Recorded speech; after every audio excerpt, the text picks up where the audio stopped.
So from what I understand, I hear a lot of statements going around talking about do not judge, thou shalt not judge, or you don't know my relationship, anything of the sort in that matter when it comes to biblical and someone telling them or correcting them or trying to have someone stay more convicted to the word of God. What I don't understand is how can it come to your mind that someone else judging you or correcting you is just them hating, or how can it come to your mind that what they're saying is wrong or unjust, or you didn't ask? I literally get all the time, it's none of your business. I'm sorry, you're supposed to be following the word of God like I am. We're supposed to be staying corrected. My fault for putting you back on the correct path. But I understand that some people really do come off angrily or crudely or hatefully, so I truly do understand it. But my message right now and right here is love, compassion, and empathy, because I feel for you in that moment, because I used to be like that. Not even I used to be like that. I'm probably going to be like that in the future. I have no idea. But what I do know is we got to stop using that as an excuse whenever God sent somebody along the way to correct us. Because God used the prophets. God used prophets. He used the low and meek, mighty and strong. He used many people to go and do his will.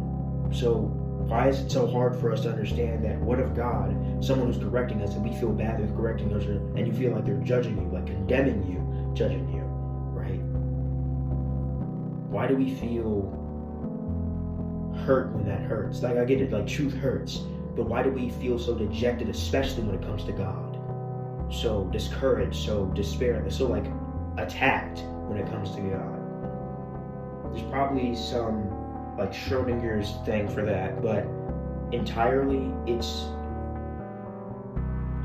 is really about the heart posture before God. So we got to change that around. We got to change our heart posture. You got to make sure it's correct and right and just and in the will of God. So if someone comes along and corrects you, and before you react, if you take heart in what I'm saying, and truly like think about this, and this does apply to you, maybe, just maybe, the person who's correcting you, it sounds like judging to you, but is actually God sending somebody to convict you, like he sent the prophets to convict and correct all these other people who were doing wrong and evil, or people who got his word incorrect, or was doing his will, like they were doing acts that he said to do, but then using it for evil things. What if this person that God sent to your life who's correcting or judging you is there for your benefit and God's will and his concerns? And that person just so happens to not need to regard your feelings as God instructed them